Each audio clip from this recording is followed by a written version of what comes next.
The public weighs in on a plan for a new jail in the Flathead Valley. Tensions are rising between the U.S. and North Korean leadership, leading to harsh words and threats. And the kneeling continued on Monday Night Football tonight. Powered by the Montana Television Network. This is the 10 o'clock news on KPAX, Montana's news leader. Good evening, I'm Jill Valley. Dennis is off tonight. We begin tonight on the world stage as all eyes are on the United States and North Korea as our leaders engage in harsh words and name calling. The Pentagon says if North Korea does not stop provoking the U.S., it will make sure President Trump is given options to deal with that country. North Korean leaders say they're ready for war. Lewis Vaughn Jones reports from London. North Korea's foreign minister says President Trump has declared war on his country. 트럼프는 지난 주말에 또다시 Ri Yong-ho told reporters in New York Mr. Trump's tweet on Saturday that North Korea's regime won't be around much longer gives Pyongyang the right to self-defense. North Korea released a new propaganda video showing computer-generated missiles destroying US jets and an aircraft carrier.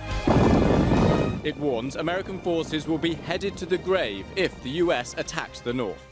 The threat came after US bombers flew off North Korea's east coast Saturday. The Pentagon said it highlighted how seriously President Trump takes Kim Jong-un's reckless behavior. The foreign minister said North Korea reserves the right to shoot down US bombers, even if they're not in North Korean airspace. Rocket Man is on a suicide mission for himself and for his regime. North Korea sent a letter to other nations asking them to condemn President Trump for vowing to totally destroy the country during his speech at the United Nations. The government staged an anti-American rally in the capital of Pyongyang over the weekend and said 100,000 people showed up. Little Rocket Man. President Trump continues to taunt North Korean leader Kim Jong-un, despite reports his own aides have warned him not to personalize the conflict. Lewis Vaughn Jones, CBS News, London. Montana's U.S. Senator Steve Daines recently returned from a security and trade mission to South Korea and Taiwan. During the trip, he visited the Korean demilitarized zone at the North Korean border and a South Korean island near the border. According to the senator's office, he participated in a classified strategic briefing and spoke with the South Korea defense minister. The North Korean regime presents a grave threat to the United States and to the entire world. We need to do all we can to apply economic and diplomatic pressure on the North Koreans, but all options are on the table.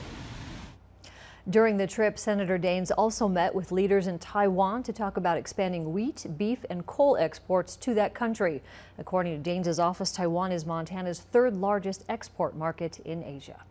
Switching gears to weather, meteorologist Russ Thomas predicting some nice sunny weather for the week. Let's send it over to him in the Storm Tracker Weather Center. Russ.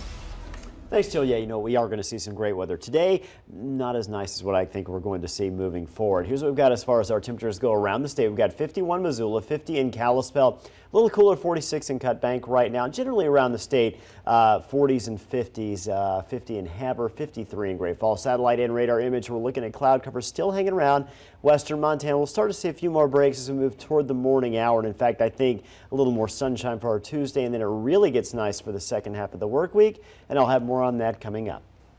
A public meeting tonight over the possibility of a new jail in Columbia Falls brought some negative feedback from some, but county commissioners and law enforcement say the current 33-year-old facility just isn't cutting it anymore. MTN's Jack Ginsburg reports.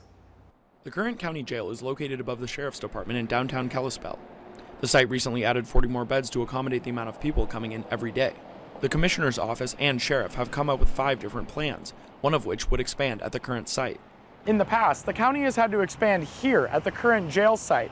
However, moving forward, Penn says that's not a viable option because it has already created other space issues.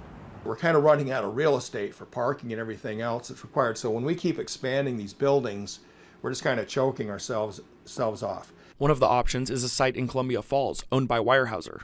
The $2.6 million site comes with a 35,000 square foot building that would be converted into the county sheriff's office. An additional 60,000 square foot detention center would be built off of that. The county commissioners have already approved the purchase and sale. They have 60 days to hear from the public and make a decision. A meeting was held in Columbia Falls Monday night to detail the plans and hear the community's feedback. Sheriff Curry was there and explained the need for a new facility. We just let our misdemeanors run rampant. There were people that had 10, 15 misdemeanor warrants, and we simply didn't have a place to put them. We let them grow up into felons, and then they could actually be put in jail. Those who came voiced their opinions about the unsafety of a jail near their homes, nearby trains causing lack of sleep for inmates, and higher taxes, among many other concerns. We don't want this. At least I'm speaking for me, but I'm betting there's a lot of people that don't. Hundreds of people were laid off by Weyerhaeuser. To put that money in Weyerhaeuser's pocket is really a slap in the face of this town. In Columbia Falls, Jack Ginsburg, MTN News. There's another public meeting tomorrow night at 6 at the Flathead County Courthouse. One man was hurt after a bear attack during a hunting trip in the Twin Creek area along the east side of the Hungry Horse Reservoir over the weekend. The Region 1 Wildlife Human Attack Response Team and Montana Fish, Wildlife and Parks are investigating.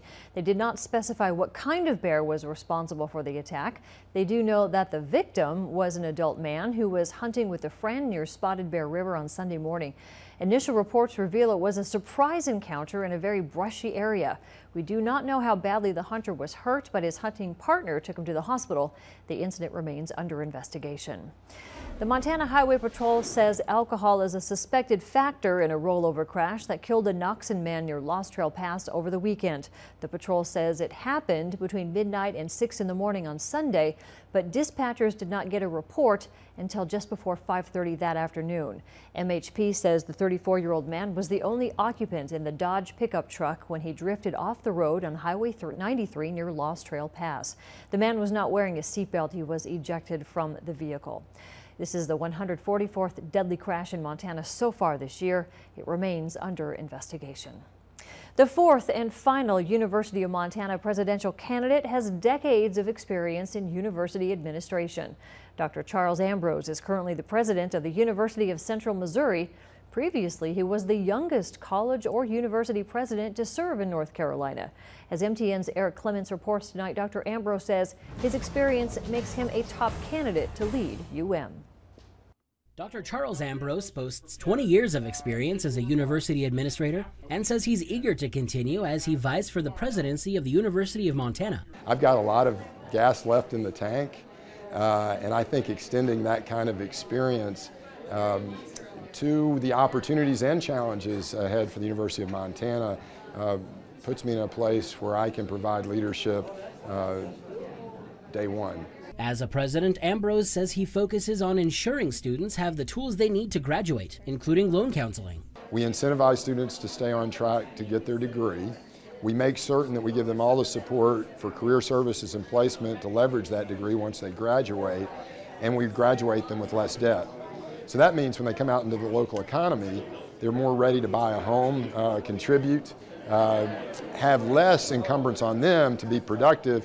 Over the past several years, a tightening budget has forced UM leadership to make some tough decisions, leading to a rift between faculty and administrators. Ambrose says it's important to bridge that gap. Leadership is something that I hold as a tenet, and I'm only here to help enable each member of the community reach their fullest potential. And if you work like that every day, hopefully it gains the kind of confidence and trust required to put everybody on the same side of the table working hard together. In Missoula, Eric Clements, MTN News. The search committee will meet Wednesday to start the process of submitting their recommendations to the Board of Regents and the Commissioner of Higher Education. Wells Fargo announced today a donation of $22,500 to support relief efforts for those impacted by Montana's wildfires. The company says $10,000 will go to the American Red Cross of Montana, $10,000 to the Montana Community Foundation, and $2,500 to the Garfield County Fire Foundation. Throughout the fire season, the Red Cross of Montana opened 18 wildfire shelters throughout the state to serve those impacted by all the fires we saw this summer.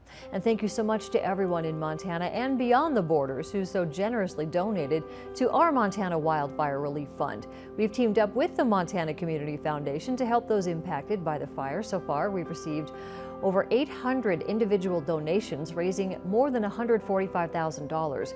Adding in matching funds from several sponsors, including the Montana Television Network, the grand total now sits at more than $245,000. We thank everybody who's contributed so far. There's still time to donate. Find out how at KPAX.com. Well, after the break, meteorologist Russ Thomas will have our warm, sunny outlook for the week. Some take a stand, some take a knee in the NFL tonight to protest what they call divisive comments from the president. More to come here on KPAX.